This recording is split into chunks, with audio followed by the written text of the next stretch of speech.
నమస్తే, welcome to నేను మీ జగన్. అయితే సత్తెనపల్లికి సంబంధించి రెంటపాళ్ళకి వెళ్ళినటువంటి ఒక వైఎస్ జగన్మోహన్ రెడ్డి ఆ యొక్క బెట్టింగ్ సంబంధించినటువంటి ఒక నాగమల్లేశ్వరరావు ఎవరైతే ఉన్నారో ఆయన పరామర్శించేటువంటి ఒక కార్యక్రమంలో ఇద్దరిని బలిగొన్నారు. అది అందరికీ తెలిసిందే. తర్వాత అక్కడికి వెళ్ళి ప్రెస్ మీట్ లో కూడా పోలీసులు అంతా చూస్తా అని చెప్పి కమ్మవారిపై ఎప్పుడు లేని ప్రేమ కూడా చూపించారు.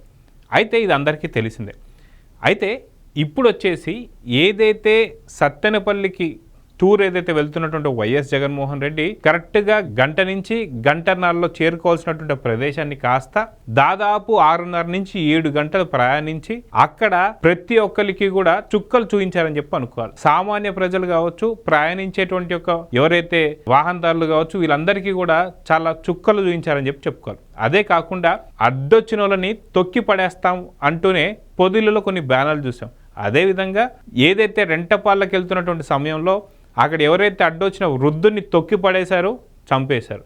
అదేవిధంగా ఇంకొక యువకుడు కూడా చనిపోయాడు. సో ఇద్దరిని బలి కొన్నటువంటి సత్తెనపల్లి టూర్ సక్సెస్సా కాదా అనేది మీరే చెప్పండి. అయితే ఇదంతా ఒక ఎత్తు అయితే జగన్మోహన్ రెడ్డి ఈ మధ్య కాలంలో పెడుతున్న టూర్ ప్రతి ఒక్కటి కూడా హాస్యాస్పదంగా మిగులుతున్నాయి. గతంలో తెనాలి వెళ్ళి ఒక గంజాయి ముఠాని ఆయన పరామర్శించడం, అక్కడ ఒక స్పీచ్ ఇవ్వడం, దాని తర్వాత పొదిలికి వెళ్ళి అక్కడున్న మహిళలపైన దాడులు, రాళ్ల దాడి కావచ్చు, చెప్పుల దాడి కావచ్చు, కర్రల దాడి కావచ్చు, ఇవన్నీ చూసాం. సత్తెనపల్లి టూర్లో కూడా కొన్ని విశేషాలు అయితే కనిపించాయి. ఏంటి అది అంటే పొదిల్లో కనిపించాయి, అదేవిధంగా తెనాల్లో కనిపించాయి. ఇక్కడ ఇంకొంచెం మితిమీరి అంటే కూటమి ప్రభుత్వం ఏమీ అనడం లేదనేటువంటి ఒక ధైర్యంతో మితిమీరి కొన్ని ప్లకార్డులు మాత్రం మనకు కనిపించాయి. ఆ ప్లకార్డ్స్ ఏంటనేది చూస్తే 2029లో వైఎస్ఆర్సీపీ వచ్చిన వెంటనే గంగమ్మ తల్లి జాతరలో వేట తలలు నరికినట్టు రప్ప రప్ప నరుకుతాం ఒక్కొక్కరిని. ఎవరిని నరుకుతారు, ఎందుకు నరుకుతారు, నరుక్కోవడమే నిజంగా రాజకీయం అయితే ఇప్పటికీ ఒక్క తలన ఉండేదా అనేటువంటి ఒక ప్రశ్నలు మాత్రం వైఎస్ జగన్మోహన్ రెడ్డికి ఏపీ ప్రజలైతే అడుగుతున్నారు. అయితే ఈ యొక్క ప్లకార్డులు పట్టుకున్నటువంటి వ్యక్తి ఎవరైతే ఉన్నారో రవి అని చెప్పేసి ఇక్కడ చూస్తున్నాం. ఈ రవి ఎవరైతే ఉన్నారో ఇతను మనం ఆయనకు సంబంధించిన టీడీపీ కార్యకర్త అని, టీడీపీకి సంబంధించిన సభ్యత్వం కార్డు కూడా ఉందని చెప్పి దానికి సంబంధించిన ఏవైతే ఉన్నాయో ఇవన్నీ కూడా మనకి వైసీపీ సోషల్ మీడియా కావచ్చు, వాస్తవానికి ఇవి అన్నీ కూడా విత్ సభ్యత్వం కార్డుతో సహా పూర్తిగా బయట పెట్టారు. అయితే వాస్తవానికి ఇది నిజమే అని చెప్పి తేలింది. కాకపోతే అసలు ఇతను ఎవరు ఏంటి అనే విశేషాల మీద ఇప్పుడు మీకు ఒకసారి నేను వివరిస్తాను. అయితే ఈ యొక్క వ్యక్తి ఎవరైతే ఉన్నారో ఇతను క్రోసూరు మండలం 88 తాళ్ళూరు గుంటూరు జిల్లా వాస అని చెప్పి తేలింది. అయితే ఇతని గురించి మేము విచారించగా వాస్తవానికి వైఎస్ జగన్మోహన్ రెడ్డి గారు వీరు దళితులను కూడా తేలింది. ఇతనికి సంబంధించి గతంలో చర్చికి సంబంధించి ఫండ్స్ ఇచ్చి చర్చి కట్టించారట వైసీపీ పెద్దలు. అయితే ఇక్కడ ఒక జోక్ వినిపిస్తుంది. అదేంటి అంటే ఒకసారి మీకు చెప్తాను. క్రోసూరు 88 తాళ్ళూరు విలేజ్, అదేవిధంగా గుంటూరు జిల్లా ఆంధ్రప్రదేశ్. ఈ వ్యక్తి ఎవరైతే రవి అనేటువంటి వ్యక్తి ఉన్నాడో నిజంగా. అయితే ఇక్కడ జగన్మోహన్ రెడ్డికి సంబంధించి మరో కుట్ర బయటపడిందా అని చెప్పి ఏపీ ప్రజలందరూ కూడా డిస్కస్ చేస్తున్నారు. అదేంటి అంటే సొంత తల్లికి చెల్లికి ఎటువంటి న్యాయం చేయనోడు ఇక్కడ తన కార్యకర్తలకి ఏమైనా న్యాయం చేస్తాడంటే చెయ్యనటువంటి పక్షంలో వైసీపీకి సంబంధించినటువంటి చాలా మంది కూడా కొంతమందిని టీడీపీకి సంబంధించిన సభ్యత్వం తీసుకొని ఇక్కడ వైఎస్ జగన్మోహన్ రెడ్డి గారు ఒక కుట్రకు పాల్పన్నారని చెప్పేసి కొంత వార్తలు అయితే వస్తున్నాయి. అదేంటి అంటే వాస్తవానికి వైసీపీకి సంబంధించి ఒక ట్రస్ట్ అంటే రాజశేఖర రెడ్డి గారి పేరు మీద కానీ ఇంకేదైనా ఒక ట్రస్ట్ కానీ లేదంటే మటుకు పార్టీ సంబంధించినటువంటి ఒక కార్యకర్తలకో లేదంటే వాళ్ళ నేతలకో ఒక సంక్షేమ పథకాన్ని కానీ ఎక్కడ పెట్టలేదు, పెట్టేటువంటి ఆలోచనలు కూడా లేదు. కాబట్టి టీడీపీ దాదాపు ఒక 42 ఏళ్ళుగా వాళ్ళు ఒక ట్రస్ట్ను మెయింటైన్ చేస్తూ వాళ్ళ కార్యకర్తలకంటూ బీమాలు అవన్నీ చేస్తున్నారు. కాబట్టి సో ఖచ్చితంగా సడన్గా వాళ్ళకి ఏదైనా జరిగితే అక్కడ బీమా కానీ అదైనా రావాలి. అయితే గతంలో మనం చూసాం ఏదైతే టీడీపీకి సంబంధించి 2019 నుంచి 24 దాకా వాళ్ళకి 2 లక్షల బీమా, సడన్గా ఏదైనా అయితే మనకు 2 లక్షల బీమా వాళ్ళకి సభ్యత్వం కార్డు ఉంటే ఖచ్చితంగా వచ్చేది. ఇప్పుడు దాన్ని 2 లక్షల నుంచి 5 లక్షలు చేశారు టీడీపీకి సంబంధించినటువంటి ఒక చంద్రబాబు నాయుడు గారు కావచ్చు, అదేవిధంగా లోకేష్ గారు కావచ్చు. కాకపోతే జగన్ అలాంటి చేయలేడు. కాబట్టి ఇక్కడ ఏం చేస్తున్నారంటే ఇక్కడ వైసీపీకి సంబంధించిన వాళ్ళు ఎవరైనా సరే టీడీపీ సభ్యత్వం ఉన్నా సరే ప్రాబ్లం లేదు అనేటువంటి ఒక ఆలోచన వాళ్ళు ఉన్నారు. ఎందుకంటే టీడీపీకి సంబంధించి సభ్యత్వం కార్డు ఉంటే వాళ్ళకి దరిదాపున 5 లక్షల రూపాయలు వాళ్ళకి వచ్చే అవకాశం ఉంటుంది. కాబట్టి వీళ్ళ జోబులోంచి ఏమీ ఇవ్వరు కాబట్టి, సొంత తల్లికే చెల్లికే ఏమీ చేయలేరు కాబట్టి, సో కార్యకర్తలు ఎవరైనా సరే అక్కడ పోయినా సరే ఇబ్బంది లేదు అన్నటువంటి ఒక ఆలోచనలో ఒక కుట్రకి దారితీశారు అని చెప్పి కొంతమంది మాత్రం ఈ టీడీపీ సభ్యత్వం కార్డుకి నమోదు చేసుకున్నారు. దీనికి తెలిసిన వెంటనే దీనికి సంబంధించిన టీడీపీ పెద్దలు ఎవరైతే ఉన్నారో ఇలాంటి వాళ్ళు ఎవరైనా సరే వాళ్ళపైన చర్యలు తీసుకోమన్నారు. అది అయిపోయింది. అయితే ఇక్కడికి సంబంధించి ఈ రవి అనే పిల్లోడు ఎవరైతే ఉన్నారో ఆ రవి ఆ ప్లకార్డ్ పట్టుకున్నందుకు కూడా డబ్బులు ఇచ్చారని చెప్పి కొంత తేలుతుంది. తను అరెస్ట్ చేశారు. మిగతావన్నీ కూడా వాస్తవాలు బయటకు వస్తాయి. ఈ రవి అనేటువంటి వ్యక్తి ఎవరైతే ఉన్నారో ఇతనికి సంబంధించి మనం చూసుకుంటే ఏదైతే క్రోసూరు విలేజ్, అదేవిధంగా 88 తాళ్ళూరు, అదేవిధంగా చూసుకుంటే గుంటూరు జిల్లా ప్లస్ ఆంధ్రప్రదేశ్. ఈ వ్యక్తికి సంబంధించి ఒక దళితుడు అని అయితే తేలింది. ఈ దళితుడికి సంబంధించి అయితే ఇప్పుడు వైఎస్ జగన్మోహన్ రెడ్డి గారు సొంత తల్లికి చెల్లికి ఏం చేయలేని వాళ్ళు ఎవరన్నా సరే ఇలా తీసుకొని టీడీపీ సభ్యత్వం కార్డు ఉన్నా పర్లేదని చెప్పేసి వాళ్ళు ఏం చేశారనమాట, ఈ యొక్క పార్టీలో ఇలాంటి వాళ్ళని చాలామందిని ఉంచారని చెప్పి కూడా తెలుస్తుంది. ఇదంతా ఒక ఎత్తు అయితే జగన్మోహన్ రెడ్డి గారు ఏమన్నారండి, ఏదైతే టీడీపీకి సంబంధించినటువంటి ఒక కార్యకర్త అయ్యి సభ్యత్వం సంబంధించినటువంటి కార్డు ఉన్నా సరే తనకి చంద్రబాబు నాయుడు పైన ఉన్నటువంటి ఒక ద్వేషంతోనే రప్ప నరుకుతారు అని చెప్పేసి అని మాట్లాడారు. కానీ వాస్తవానికి ఇక్కడ జగన్మోహన్ రెడ్డి ఎటువంటి రూపాయి కూడా తన కార్యకర్తలకు ఇవ్వలేడు కాబట్టి కొంతమందిని ఇలాంటి పనులు చేశారని చెప్పేసి చేయించారని చెప్పేసి తెలుస్తుంది. సొంత వీళ్ళ ఇంటికి వీళ్ళ ఫాదర్కి చర్చ్ కూడా కట్టించారు, అది పలానా ఊర్లో అని చెప్పి కొంత తేలి. ఇదంతా ఒక ఎత్తు అయితే ఇక్కడ ఏమంటున్నాడు, చంద్రబాబు నాయుడు గారిని వ్యతిరేకించి వచ్చి చంద్రబాబు నాయుడు గారిని రపా నరుకుతానన్న అభిమానిని, అది సంతోషమే కదా, దాంట్లో తప్పేంటి అని చెప్పి మాట్లాడుతున్నారు. అయితే ఒక్క కార్యకర్త నిజంగా వచ్చాడంటేనే, నిజంగా నువ్వు లాక్కుంటేనే ఇంత పెద్ద సంతోషపడితే వాస్తవానికి వెనుకున్నటువంటి స్టోరీ ఏంటి అనేది కూడా మనం చూడాలి. అదేంటో మీకు చూపిస్తాను. అయితే ఒక్క కార్యకర్త నిజంగా టీడీపీ నుంచి బయటకు వచ్చాడు, నా గురించి రప్ప నరుకుతాడని చెప్పేసి అంటున్నాడని చెప్పి అంత సంతోషపడుతున్నప్పుడు మరి ఈవిడెవరండి, మర్చిపోయారా? సొంత చెల్లి షర్మిల నిన్ను చీకొట్టి ఇంటి నుంచి బయటకు వచ్చారు. అది తెలీదా మీకు? సో నీ మీద షర్మిల గారు ఎలాంటి మాటలు మాట్లాడుతున్నారు, ఆఖరికి తన ఫోన్ కూడా ట్యాపింగ్ చేయించారు, అది వైవి సుబ్బారెడ్డి వచ్చి వినిపించాడని చెప్తున్నారు. సో సొంత చెల్లె ఇంట్లోంచి బయటకు వెళ్ళిపోయింది. ఒక చిన్న కార్యకర్త పోవడం వల్ల టీడీపీకి ఏమైనా నష్టం అంటే అదొక పెద్ద మహాసముద్రం. అదేవిధంగా చూసుకుంటే నీ ఆత్మ అయినటువంటి యొక్క విజయసాయిరెడ్డి, నా మనసు విరిగిపోయింది, నిజంగా జగన్ మనసులో నాకు స్థానం లేదు, జగన్ మనసులో స్థానం లేదు కాబట్టి నా మనసులో కూడా జగన్కి స్థానం లేదు అని చెప్పేసి బయటకు వచ్చారు. మొత్తానికి చెల్లెలైనటువంటి ఒక వైఎస్ షర్మిల గారు కాంగ్రెస్లో పిసిసి అధ్యక్షురాలుగా, సో తనతో కూడా కలవడం జరిగింది. ఇదంతా తెలిసిందేగా. టీడీపీకి ఒక కార్యకర్త పోవడం వల్ల ఎటువంటి ప్రాబ్లం లేదు, అది కాక తన టీడీపీ కార్యకర్త కూడా కాదని చాలా క్లారిటీగా మీరు చర్చ్ కట్టించారు అన్నప్పుడే అర్థమైపోయింది. సో ఈ విధంగా చూసుకుంటే చాలా హ్యాపీగా ఏదైతే కాంగ్రెస్ కి సంబంధించినటువంటి ఒక నేతతో నీ యొక్క ఆత్మ వెళ్ళి మాట్లాడుతుందంటే నిజంగా ఇప్పుడు నీ చెల్లి పాయే, అదేవిధంగా విజయసాయిరెడ్డి పాయే. అయితే ఒక్క కార్యకర్త నిజంగా కుట్రలో భాగంగా తెలుగుదేశం నుంచి బయటకు వస్తే ఎటువంటి ప్రాబ్లం లేదు.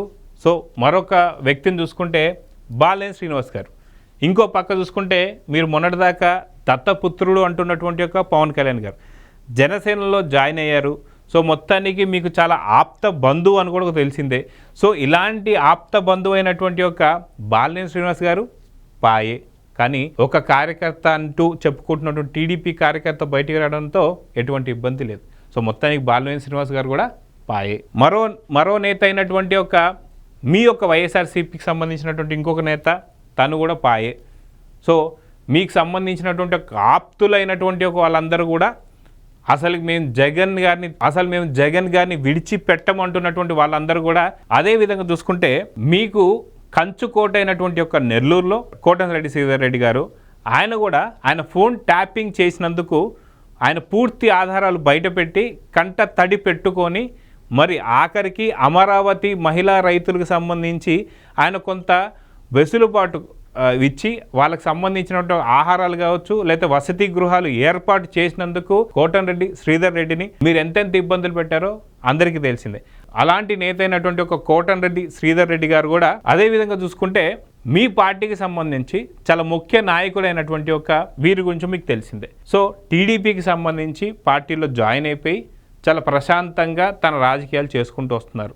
సో ఒక్క కార్యకర్త టీడీపీ అని చెప్పి కుట్రలో భాగంగా నువ్వు పెట్టినటువంటి ఒక అనుచరుడు పోవడం వల్ల నీ యొక్క కుట్రలో టీడీపీ కార్యకర్త అని చెప్పుకునేటువంటి ఒక్క క్యాండిడేట్ పోవడం వల్ల టీడీపీకి ఎక్కడ ఎటువంటి నష్టం ఉండదు. కానీ నీకు మాత్రం ఎమ్మెల్యేలు, ఎంపీలు, సొంత చెల్లి, నీ ఆత్మ అన్నీ కూడా పాయే పాయే పాయే అన్నట్టు కనిపిస్తుంది. అదేవిధంగా చూసుకుంటే మహిళా నేతలని కూడా చూసుకోకుండా వారిని ఎన్నెన్ని రకాల ఇబ్బందులు పెట్టినా సరే వారు కూడా నిన్న చీకొట్టిపోయినటువంటి వాళ్ళందరూ కూడా మనం చూస్తూ వస్తున్నాం.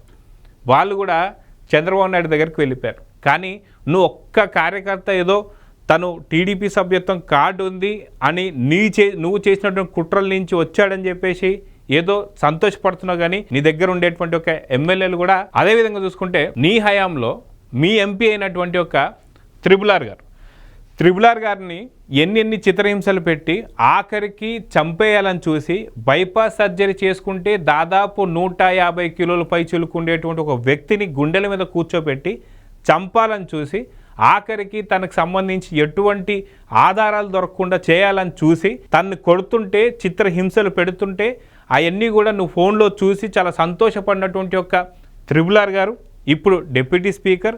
ఆయన కూడా చంద్రబాబు నాయుడు గారితో కలిశారు, ఇంకొక పార్టీలో జాయిన్ అయ్యారు. ఆయన ఇప్పుడు డిప్యూటీ స్పీకర్ అయ్యారు. కనీసం మీ దగ్గర ఉన్నప్పుడు కనీసం ఎంపీకి కాదు కదా వార్డు మెంబర్కి కూడా విలువని ఇచ్చినంత విలువని ఇవ్వకుండా చేశారు మీరు త్రిపుల్ ఆర్ గాని. కానీ ఇప్పుడు ఆయన కూడా మీ పార్టీ నుంచి పాయే. అదేవిధంగా చూసుకుంటే ఒక్క టీడీపీ కార్యకర్త పోయినందువల్ల ఎక్కడా నష్టం లేదు. కానీ మీ పార్టీలో మీ తర్వాత నెక్స్ట్ స్థానం వచ్చేది డిప్యూటీ సీఎం.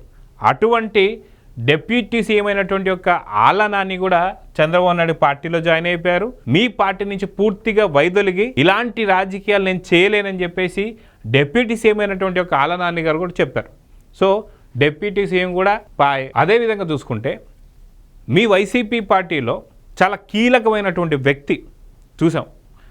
ఆయన కూడా పార్థసారథి గారు కూడా కంప్లీట్గా మీ యొక్క పార్టీ నుంచి వైదొలిగి యువ రక్తమైనటువంటి ఒక నారా లోకేష్ అంత చేరి నిజంగా ఇప్పుడు కూటమి ప్రభుత్వంలో చాలా కీలకమైనటువంటి ఒక బాధ్యతలు స్వీకరించి చాలా చక్కటైన రాజకీయాలు చేస్తున్నారు. సో ఇలాంటి ఘనమైనటువంటి లీడర్లు కూడా మీ పార్టీ నుంచి పాయ్. అదేవిధంగా చూసుకుంటే వైసీపీ పార్టీలో చాలా మంచి పేరు తెచ్చుకొని మీకు ఎంతో డబ్బులు ఖర్చు పెట్టి పార్టీకి ఒక ఉన్నతమైన స్థాయిని తీసుకురావాలని చెప్పి ప్రయత్నించినటువంటి ఒక యార్లగడ్డ గారిని కూడా మీ పార్టీ నుంచి మీరు పంపించేశారు. సో ఇలాంటి మంచి నాయకులు కూడా పాయే. అదేవిధంగా చూసుకుంటే మీ పార్టీకి సంబంధించిన ఎమ్మెల్యేలు కావచ్చు, ఎంపీలు కావచ్చు, ఇదే కాకుండా డిప్యూటీ సీఎంలు కావచ్చు, మినిస్టర్లు కావచ్చు, ప్రతి ఒక్కరు కూడా పూర్తిగా ఒక్కొక్కరు పాయే పాయే పాయే అన్నట్టుగా. ఇప్పుడు చూసుకుంటే ఎమ్మెల్సీలకు సంబంధించి కూడా వీరిద్దరు కూడా మీ పార్టీ నుంచి పాయే. ఒక్క కార్యకర్త పోవడంతో నష్టం ఏముంటుంది చెప్పండి. అంటే మీ పార్టీకి సంబంధించి ఆనం రామనారాయణ రెడ్డి గారు ఎవరైతే ఉన్నారో ఇప్పుడు దేవాదాయ శాఖ చేసుకుంటూ చాలా చక్కటి పరిపాలన సాగిస్తున్నారు.